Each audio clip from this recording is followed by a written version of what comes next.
हामी चाहिँ खोलातिर माछा मार्नलाई लाग्यौँ है। अब तपाईँले यहाँ देख्दै हुनुहुन्छ अगाडि दुईजना मित्रहरू बल्छी बोकेर चाहिँ फटाफट खोलातिर झर्दै हुनुहुन्छ र यसै क्रममा म पनि उदै झर्दैछु है।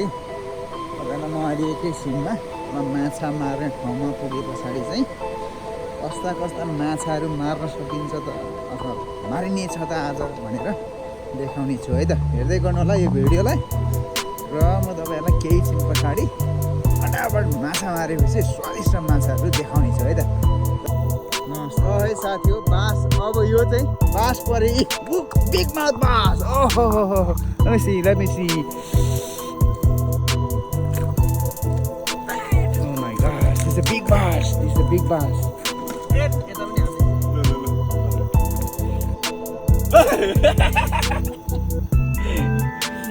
आयो माछा यसले बाइट गर्दै मलाई गरे अब मैले लु भाउमा खोलिने बडा धेरै राम्रो बास परेको छ है। नाम लगाउनु पर्यो नि त कसले पारे यहाँ ए ल अरुण ब्रदरले चाहिँ बिग बास मार्नु भएको छ है। ल तपाईँलाई देखाउँदैछु है मित्र हो फटाफट हामी है। Okay I am accepting the challenge now माछा झ्याप्पै पारियो है। माछा चाहिँ पारियो है मित्र। के पर्यो सानो परेछ है क्या हो माछो।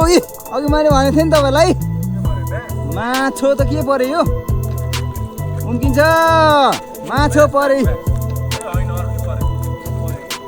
यो माछो मिठो माछो पर्यो है। ल हेर्नुहोस् है। ओहो ल मित्र हेर्नु त यहाँ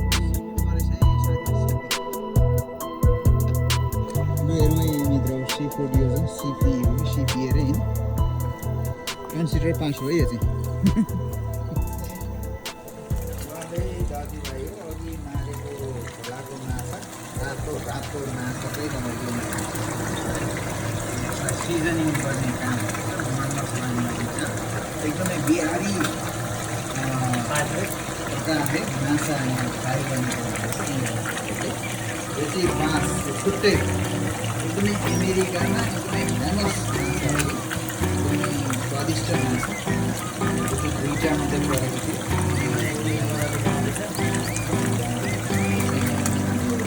कुकमेन चाहिँ किचनको स्पेसलिस्ट सिजनिङ गर्ने कामबाट अब जान्छ। रातै सुन्नु यसलाई मजाले बनाएर हाई फ्री गरेर मात्रै सुत्ने बन्दोबस्त भयो। बिहानै काम भए तापनि एकखेप यसको राम्रो बन्दोबस्त गर्न मात्रै सुत्ने है त। है त साथी हो अहिले यो पाक्दैछ। तपाईँहरूलाई अब पाकिसके पछाडि खाँदै गरेको दृश्यहरू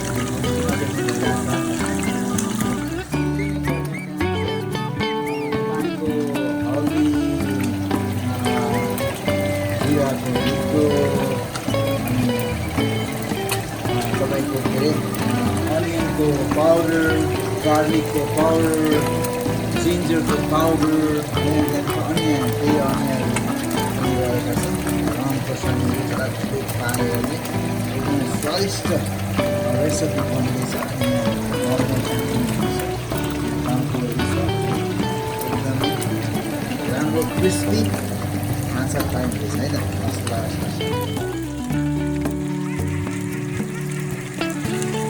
यो तपाईँको हाफ कुक भइसकेको छ अहिले। रातो फ्राई भइरहेको छ। क्रिस्पी फ्राई गरिँदैछ। एकदमै स्वादिष्ट हुन्छ यो।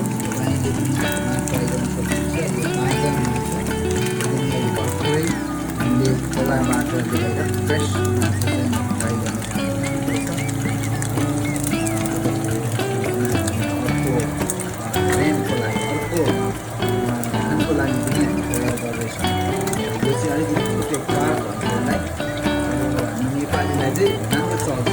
तपाईँको काँडे माछा यो पनि काँडे हो तर एकदमै यसमा चाहिँ मसिनो काँडा मासु चाहिँ एकदमै हर्कमा हुँदा स्वादिष्ट हुन्छ। यसलाई छुट्टै दुईवटा फ्राई गर्ने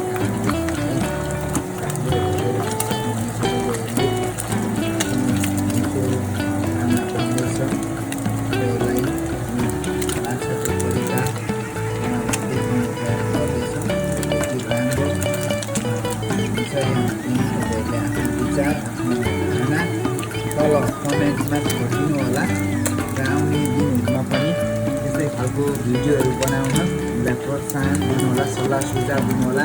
तपाईँको कुनै सजेसन छ, कुनै कमेन्ट्सहरू छ भने नि तल छोडिदिनु होला। हाम्रो कुकले आउने दिनहरूमा नयाँ प्रकारले माछा बनाउने उहाँले सोच बनाउनु हुनेछ र तपाईँहरूलाई अर्कोचोटि देखाउनुहुन्छ है त।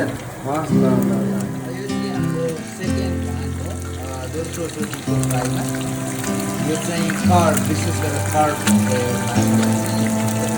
ब्रास अलिकति छुट्टै हुन्छ र पनि अलिक बेसी हुन्छ, अलिकति फ्रेसी छ यो, स्क्विसी हुन्छ।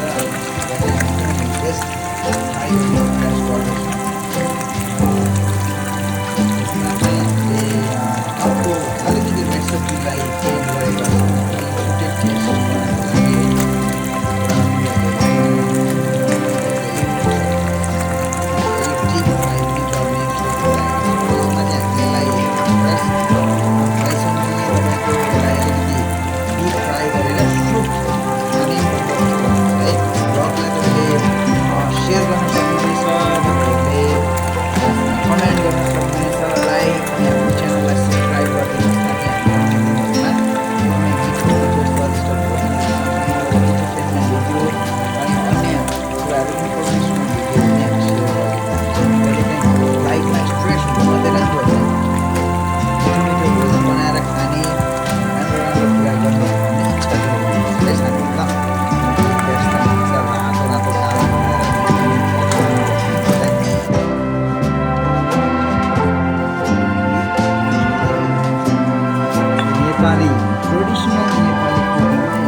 बिर्सिनु हुँदैन है हामीले हो नेपाली भएर। अब कतिजना बिर्सिनु भएको होला, बिर्सिनु हुँदैन। घुँडामा चेपेर चाहिँ तपाईँको मजाले टक फुटेर जिरा चाहिँ तपाईँको पुरा यसलाई पिसेर पुरा पिठो बनाउने हो है।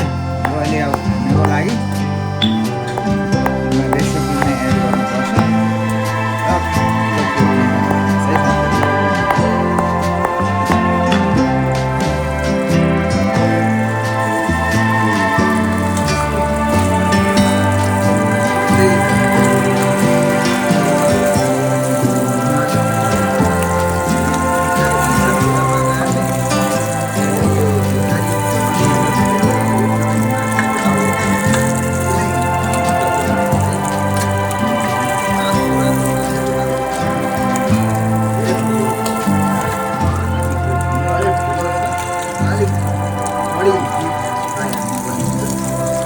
स्वादिष्ट माछाको अर्को चाहिँ खानमा एकदमै मजा आउँछ है।